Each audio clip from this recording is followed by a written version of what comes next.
하나님께서 오늘 우리에게 주실 말씀은 지난주에 흰옷 입고 세마포 입고 거기 한번 읽어보십시다.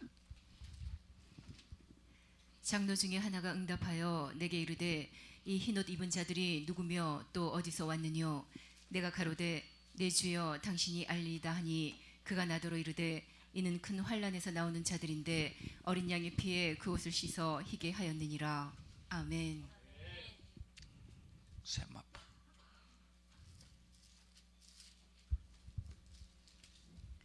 그에게 허락하사 빛나고 깨끗한 세마포를 입게 하셨은즉 이 세마포는 성도들의 옳은 행실이로다 하더라. 아멘. 신자와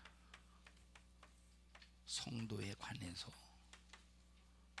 여러분과 함께 오늘이 몇째 시간입니까? 9번째 시간, 성도의 기초적인 신앙생활에 관해서 여러분과 함께 말씀을 나누고 있습니다. 잘 들으셔서 우리는 성도의 믿음의 수준에 이르기를 바랍니다. 한 교회에 다니는 사람들의 믿음의 수준이 다 같은 것이 아니라 세 부류로 구분하고 있다. 첫째는 교인, 두 번째는 신자, 세 번째는 성도. 교인은 교회만 왔다 갔다 하는 사람들, 믿음이 없이 그저 하나의 종교 생활하는 사람들, 뭐 주일 한번 갔다 와서 뭐 나 교회 갔다 왔으니 됐지 뭐, 이런 사람들은 전부 교인 측에 속한다.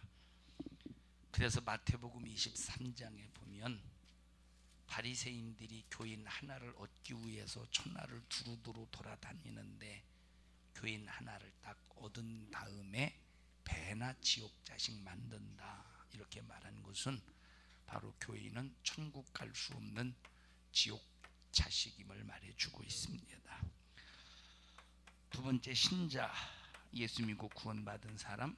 그래서 요한계시록 7장에 있는 말씀에 보면 야, 이 사람들이 누구냐? 이 흰옷을 입고 지금 이 고난과 환난에서 죽음에서 나오는 이 사람들이 누구냐? 큰 환난에서 나오는 사람들이 누구냐 할 때 무엇으로 그 옷을 빤 사람들? 예수의 피로 죄로 인해서 더러워진 옷을 깨끗이 빤 사람들. 뭐 입었대요? 흰옷을 입었대. 예수의 피로 죄를. 여러분, 예수의 피로 씻는 것은 죄밖에 없습니다. 예수님이 피 흘리신 것은 우리의 죄를 씻으시기 위해서 피 흘리신 겁니다. 그래서 예수님의 피가 더러워진 우리의 옷, 무슨 옷이냐? 바로 죄. 뭐 때문에 더러워졌느냐? 죄로 오염된 우리의 옷을 깨끗이 빨아서 희게 하셔서 우리에게 흰옷을 입게 하셨다. 천국 갈 구원의 믿음의 수준에 있는 사람입니다. 또 성도는 구원받은 사람 중에서 거룩한 행실과, 어떤 행실과? 거룩한 행실과, 또 무엇로? 경건함으로. 무엇로?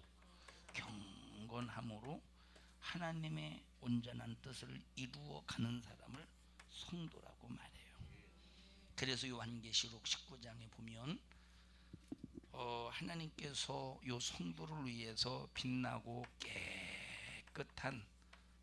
어떤 깨끗한 세마포를 입게 하셨으니. 뭘 입게 하셨으니?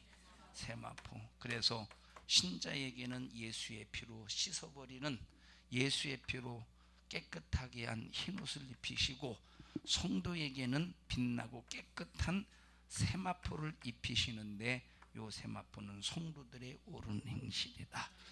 그럼 우리에게 이 성도들의 옳은 행실, 우리 예수 믿는 사람, 아니 신자의 수준이 아닌 성도로서 신앙생활하는 사람들의 옳은 행실이 뭐냐라고 할 때 거룩한 행실과 경건한 삶이 옳은 행실이라 이 말이에요. 자, 그러니까 아니 왜 그렇게 고대원이는 저렇게 신앙생활을 힘들게 강조하는지 몰라. 이 사람은 신앙생활이 뭔지를 모르기 때문에 그런 거예요. 나는 여러분들을 이런 사람으로 만들기를 원하지 않고 이런 사람으로 만들기를 원해요. 처음에 아무것도 모르고 교회 나왔네. 교인이죠. 교회 왔다고 천국 가겠습니까? 처음에는 아무것도 몰라. 말씀을 들어도 뭔지 몰라. 다른 사람은 막 아멘 아멘 하는데 아니 자기는 들으면서 전혀 깨달아지지도 않고 졸리기도 하고. 근데 어느 날 생각이 팍 열리는 순간부터 은혜가 돼. 마음에 감동이 돼. 기쁨이 생겨. 바로 구원의 역사가 되게 이루어졌다 이 말이에요. 이런 구원의 역사가 이루어지는 순간부터 주님 뜻대로 살고 싶은 막 이 속에서 열정이 넘쳐나. 근데 열정이 넘쳐난다고 해서 주님 뜻대로 사라지는 게 아니라 수많은 연단, 그래서 신자에서 성도로 가는 그 과정에는 엄청난 연단을 받게 되어 있어요. 이 보통 연단이 아니에요. 벌써 신자에서 성도로 가기까지의 연단이라고 하는 것은 죽음의 고비고비, 그 핍박, 중상모략, 내가 감당할 수 없는 엄청난 그런 상황 속에서 내가 이제 연단을 받으면서 다 이겨갈 때 드디어 뭘로 만들어지느냐? 성도로 만들어지는 거예요. 오늘날 교회 대부분의 교회는 신자를 만드는 교회가 대부분입니다. 물론 신자조차도 만들어내지 못하는 교회도 있어요. 근데 거의 대부분이 신자 만들어내는 교회. 그런데 우리 교회는 성도를 만들어내는 교회가 되기를 바랍니다. 그래서 여러분들이 우리 교회에서 신앙생활 할 때는 다른 교회에서 신앙생활하는 사람들과 다르게 뭐가 있어요? 연단이 있어요. 핍박이 있어. 아니 왜 엄마는 다른 교회 다니는 성도들을 보면 그저 할 것 다 하고 그저 그냥 적당히 하는데 왜 엄마는 그렇게 유별나게 신앙생활하게 왜 유별나게 그렇게 신앙생활하느냐고. 왜 당신은 그렇게 왜 유별나게 신앙생활해? 유별나지. 왜 유별나죠? 성도니까 유별나지. 신자는 평범이요. 어? 그런데 성도는 유별난 거예요. 기왕에 우리 유별나고 싶지 않습니까? 우리 기왕에 유별나고 싶지 않습니까? 엊그제가 아니라 이번 지난주 수요일에 전도대 끝나고 우리가 식당 12층으로 식사하러 갔잖아요. 엘리베이터를 딱 탔는데 어떤 여자가 막 머리가 또랗다 못해 누렇게 떴더라고. 머리가 나와봐 주성아. 근데 핀을 꽂았는데 뒤에 여기 쳐다봐. 핀을 꽂았는데 여기 하나 여기 두 개, 하나 둘 서이 너희 5개 6개를 꽂고 여기 위에다가 또 핀을 꽂았는데 그 화려함이라고 하는 것은 불나방이요. 야 나는 불나방 하는 줄 알고 머리에 뗄 뻔했네. 이 화려함의 이야 특별하더라고. 우리는 그런 특별함은 싫어. 만약에 그거 봤어요? 우리 권사님 봤죠? 그러니까 나는 그냥 보셨지. 난 그것만 물어봤어요. 난 보셨죠? 우리 권사님 그 핀 하라고 하면 그 6개 하시겠어요? 안 하죠. 진짜 유별나더라고. 우리는 그런 그렇게 유별난 건 싫어. 에? 우리는 정말로 신자와 성도로 만들어가는 이 상황 속에서는 너 왜 그렇게 유별나냐 하면서 따돌림도 당하고 무시도 당하고 멸시천대 다 당하지만 그러나 개야 짖어라 기차는 간다. 서울역을 떠난 KTX는 부산역까지 아무리 개가 짖어대면서 소리 외칠지라도 KTX는 짖어대는 개소리 앞에 절대로 정지하지 않습니다. 기관사가 딱 차를 세우더니 이런 싸가지 없는 개 X를 봤나 하면서 내리어서 그 개의 멱살을 잡습니까? 내동댕이 칩니까? 짖으라 이 말이에요. 그래서 신자에서 성도로 만들어져가는 삶 속에서 연단을 받을 때 수많은 핍박의 소리가 있다 할지라도 시작, 너는 지져라, 나는 간다는 거예요. 너는 지져라, 기차는 간다 이 말이에요. 그러니 여러분, 신자의 믿음을 가지고 있는 사람이 성도의 믿음을 가지고 있는 사람을 이해할 수 있겠습니까? 교인의 믿음은 교인의 수준이 성도의 믿음을 가지고 있는 사람을 이해하겠습니까? 절대 이해를 못하는 거예요. 자, 여러분, 그 전라도에서 나오는 그 막 암모니아 같은 그 냄새 나는 게 뭐죠? 홍어. 여러분, 홍어 삭힌 거잖아요. 홍어 삭힌 거. 이 삭이 이거예요. 시옷이요. 삭힌 거. 삭히다. 시옷이에요. 그냥요. 그냥요? 그냥 삭히는 거예요? 시옷으로 삭히는 건 아니고, 그러면 시옷 빼고 삭힙시다. 자, 홍어를 삭힐 때 어떤 이렇게 막 삭힌 것은 고갑, 그냥 이게 막 기름내도 아니고 그렇잖아요. 근데 이 홍어를 먹을 때 참 이 홍어를 좋아하는 사람은 맛있게 먹습니다. 홍어를 맛있게 먹어요. 근데 홍어 냄새도 못 맡는 사람은 진절머리가 나요. 홍어를 못 먹는 사람이 홍어 삭힌 것을 먹는 사람을 볼 때 이해를 하겠어요? 못 하겠어요? 홍어를 먹는 사람은 그 맛에 톡 쏘는 그 맛에 그 느낌을 느껴가면서 먹는 그런 이 맛을 이해를 못한다 이 말이에요. 이해를 못하니까 못 먹지. 근데 그 맛을 아니까 유별나다고 할지라도 먹고 감동에 빠지는 거예요. 우리는 꼭 성도로서 여러분 모두는 이 말세지 말에 꼭 만들어져 가기를 주님의 이름으로 축원합니다. 자, 우리 기독교가 지금 엄청나게 변질이 되어 있어요. 기독교가 변질된 그 이유와 한번 과정을 한번 제가 설명을 해보게. 기독교가 왜 변질이 되었는가? 하나님께서 어느 날 모세를 부르셔서 이스라엘 백성들을 애굽에서 건져내도록 모세에게 사명을 주십니다.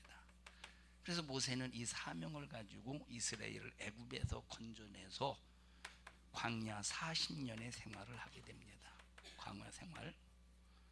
그런데 약 애굽에서 나온 지 얼마 지나지 않아서 하나님께서 모세를 시내산으로 불러 올리셔요. 그래서 하나님께서 시내산에 불러 올리셔서 하나님께서 모세에게 성막을 주셔요. 자, 다시 율법을 주셔요. 뭘 주셔요? 시내산에 불러 올리셔서 율법을 주시고 또 성막을 설계할 수 있도록, 성막을 지을 수 있도록 성막의 설계도를 주십니다. 그럼 율법과 성막이 뭐냐? 우리 인간이 사는 법칙이야. 우리 인간이 하나님의 은혜를 누릴 수 있는 법칙이에요. 자, 성막이 없어서도 안 되고 율법이 없어서도 안 되는 거예요. 이렇게 모세가 율법을 받아서, 성막과 율법을 받아서 광야에서 생활하면서 내가 거할 성소를 지어라, 출애굽기 25장에 있는 말씀처럼 성막을 짓고 율법대로 성막에서 하나님과 신령한 거래를 이루어 갑니다. 하나님과 거래를 이루어 가요. 그리고 하나님께서 모세에게, 야, 너 가나안 땅에 이스라엘 백성들이 정착하거든 꼭 율법을 몇 년에 한 번씩, 7년에 한 번씩 읽어서 율법이 네 집안에 모든 사람들이, 이스라엘 백성들이 율법을 잘 알아서 하나님의 법을 떠나지 마. 그리고 하나님의 법 안에서 너희들이 생명을 얻고 축복을 받아라. 이렇게 하나님께서 이스라엘 백성들에게 말씀하셨어요. 그러니까 생명과 축복이 어디에 들어있어요? 율법과 성막 속에 생명과 축복이 들어있어요. 그래서 율법을 무시해도 안 되고 성막을 무시해도 안 돼. 율법만 강조해도 안 되고 성막만 강조해도 안 되는 거예요. 율법과 성막의 조화 속에서 하나님과 거래를 이룰 때 생명의 완전체가 되는 거예요. 생명의 완전체. 율법만 강조해서도 안 되고 성막만 강조해서도 안 돼. 율법만 강조한다고 생명체가 아니요. 성막만 강조한다고 생명체가 아니요. 율법과 성막의 조화를 이루어갈 때 이것이 무슨 완전체요? 생명의 완전체가 되는 거예요.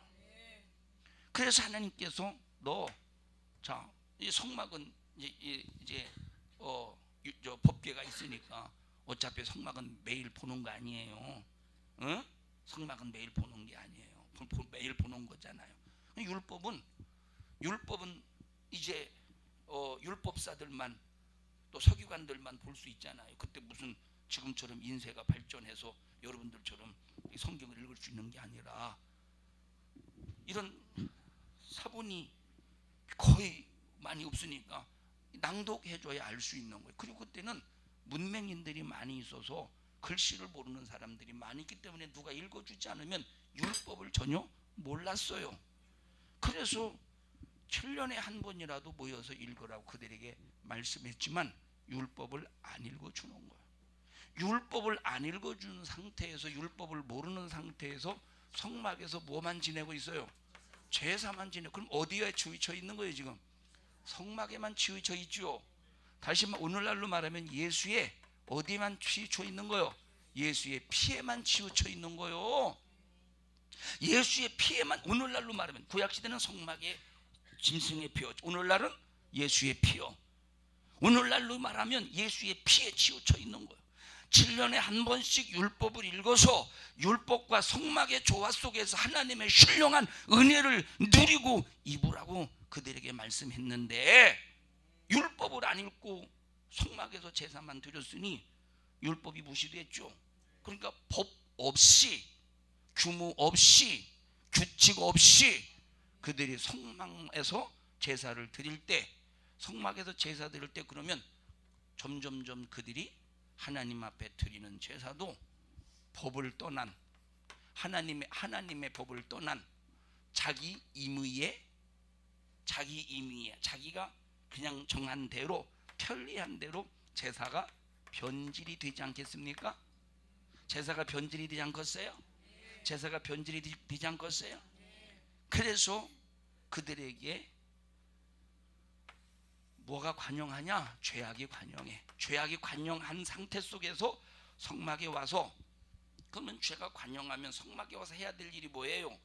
회개를 해야 되는데, 죄가 관영한 상태에서 성막에 와서 회개의 제사를 하나님 앞에 올리는 것이 아니라 그냥 죄는 그대로 놔두고 뭐만 행하느냐?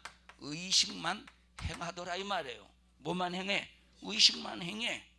그래서 860년 후에 남유다와 북이스라엘이 싹 멸망을 당하고 말잖아요. 뭐 때문에 멸망당한 거예요?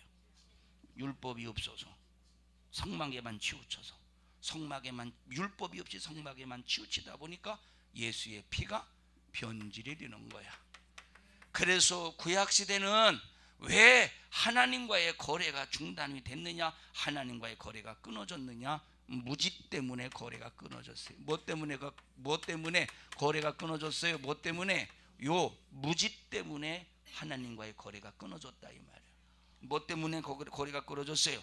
요 무지, 아무것도 알지 못하는 요 무지함 때문에 거래가 끊어진 거예요. 자, 그러다가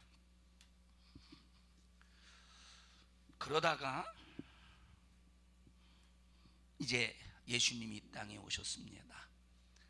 예수님이 이 땅에 오셔서 3년 6개월 동안 하신 일이 뭡니까? 3년 6개월 동안 하신 일이 뭐예요? 귀신 쫓아내고 병 고치고 이런 일을 하셨지만 3년 6개월 동안 병 고치고 귀신을 쫓아내면서 하신 일이 뭐냐면, 자, 율법을 정리하시는. 뭘 정리하셨어? 율법을 정리하시. 율법을 다시 체계화시켰다 이 말이에요. 그래서 예수님께서 3년 6개월 동안 돌아다니시면서 설교하신 내용들이 뭐냐면 율법을 다시 체계화시키는 일을 하시는 거예요. 하은아, 그렇게 졸려? 응? 응? 안 졸려? 자, 예수님이 이 땅에 오셔서 하신 일이 뭐예요? 병 고치고 귀신 쫓아냈지만 뭐 하셨어요? 율법을 정리하셨어요. 율법을 체계화시켰다 이 말이에요. 자, 왜 그러느냐?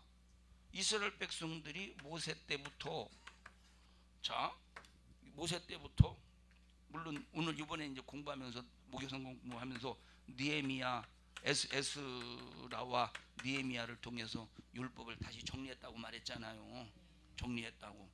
자, 요때 한번 정리하고 그리고 또 다시 400년의 시간이 흘러가면서 400년의 세월이 흘러가면서 하나님의 목소리가 중단된 상태에서 이들이 성경을 정립을 시키지 않습니까? 성경을 이렇게 귀합을 하지 않습니까? 무슨 말인지 알아요? 자, 그런데 보세요. 그러니까 예수님이 이 당시 올 때, 예수님이 이 당시 오셨을 때 율법도 있었지만 율법에 사람의 지식이 플러스 됐어. 어? 율법에 사람의 지식이 플러스 돼서 율법에 많은 변질들이 있었다 이 말이에요. 이걸 뭐라고 말해? 이 알파를 뭐라고 그래? 장로들의 유전이라고 말해. 그래서 율법을 강화시킨다고 하면서 성경에 없는 이 법을 자꾸 만들어서 인간에게 더 짐만 지워졌다 이 말이에요. 무슨 말인지 아십니까? 인간에게도 짐만 지워주는 거야. 인간에게. 그래서 예수님이 오셔서 율법이 아닌 것과 율법인 것, 율법이 아닌 것과 율법을 다 하나님께서 드러내시는 거예요. 예수님이. 그리고 여기에 다시 진짜 유대인들이 율법을 강화한 것은 잘못된 강화였으니까 예수님이 율법을 다시 제대로 강화하시는데 구약의 율법에다가 뭘 더 강화시키느냐? 마음과 생각으로 범한 죄까지 강화를 시키는 거예요. 그리고 인간들은 구약의 율법과 내가 지금 강화시킨 마음과 생각으로 범한 이 죄 때문에 지옥 간다 하는 것을 가르쳐주고 있는 거예요. 이 죄 때문에 네가 귀신 들린 거야. 이 죄 때문에 네가 병든 거야. 이 죄 때문에 저주받는 거야. 그래서 예수님께서 귀신으로 재내고 병을 고치실 때 뭐라고 말씀하셨습니까? 네 죄가 사함받았다. 네 죄가 사함받았다. 네 죄가 사함받는 순간에 귀신이 떠나가고 병든 자가 치료받더라 이 말이에요. 그래서 예수님 이 땅에 오셔서 율법을 정리하시고 마음과 생각으로 범하는 죄까지 강화시키셔서 바로 율법을 완전하게 하셨다 이 말이에요. 율법을 완전하게 하셔서 율법을 완전하게 왔다. 거기 읽어보시고 저 마태복음. 내가 율법이나 선지자나 폐하러 온 줄로 생각지 말라. 폐하러 온 것이 아니요 완전케 하려 함이로라. 율법을 완전하게 하러 오셨다 이 말이에요. 그래, 율법을 완전하게 하셨죠. 율법을 완전하게 하셨죠. 유대인들이 잘못 알고 있는 율법을 수정시켜줬어. 고쳐주셨어요. 그리고 구약의 율법에다가 마음과 생각으로 범하는 죄까지 더해서 하나님 예수님께서 완벽하게 율법을 만들어 놓으셨다 이 말이에요. 제자들이 3년 6개월 동안 따라다니면서 따라다니면서 제자들이 3년 꼬집이면서 깨워요. 그냥 살며시 살포시 좀 이쁘게 좀 깨우지. 주성아 나와봐. 얘가 만약에 존다고 해봐. 잘 보세요. 얘가 만약에 존다고 그러면 살며시 손 좀 줘봐. 살며시 손 잡으면서 이렇게 깨워야지. 그렇게 깨우면 얘가 얼마나 설교 들으면서 성질 나겠어요. 그러면은 성질 나면 은혜 바꿨어요 안 바꿨어요? 예? 집에서도 꼬집어요?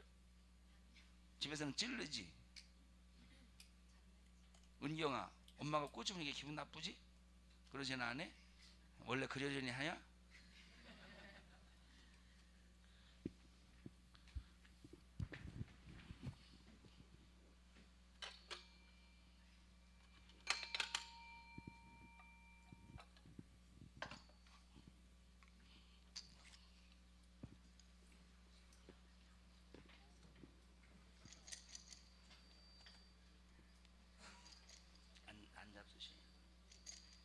냄새만 맡아.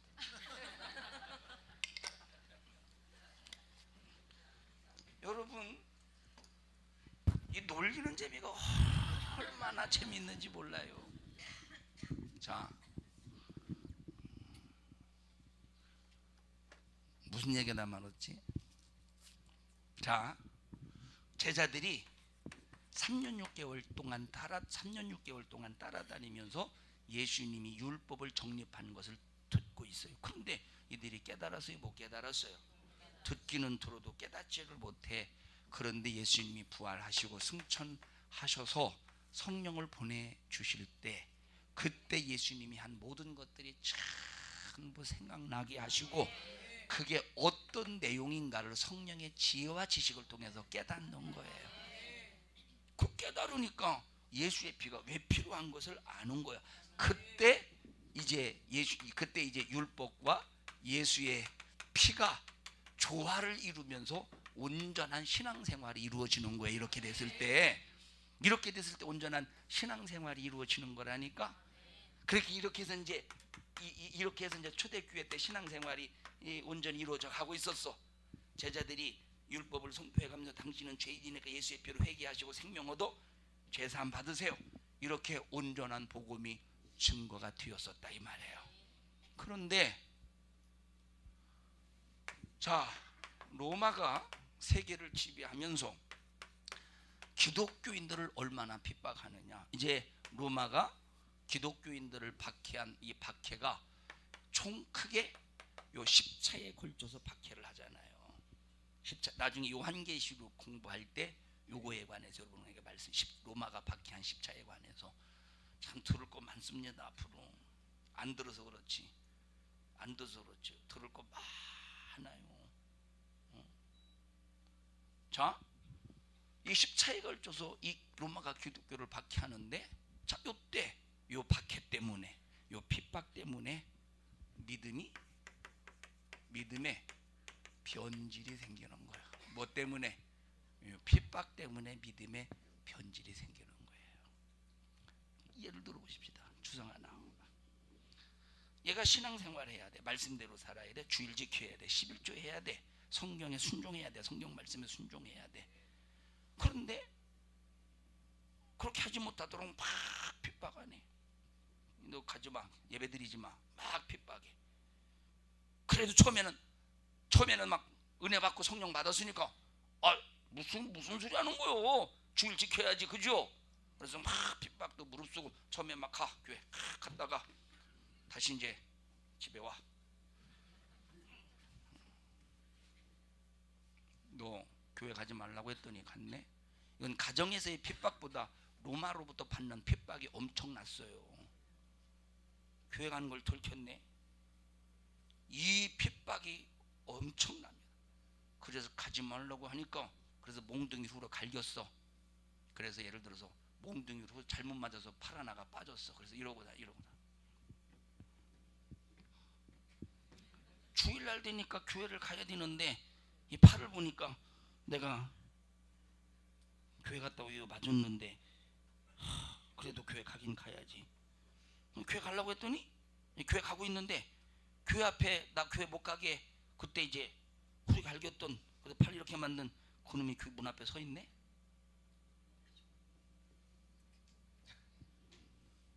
숨어서 지켜보는 거예요. 저놈이 가기까지.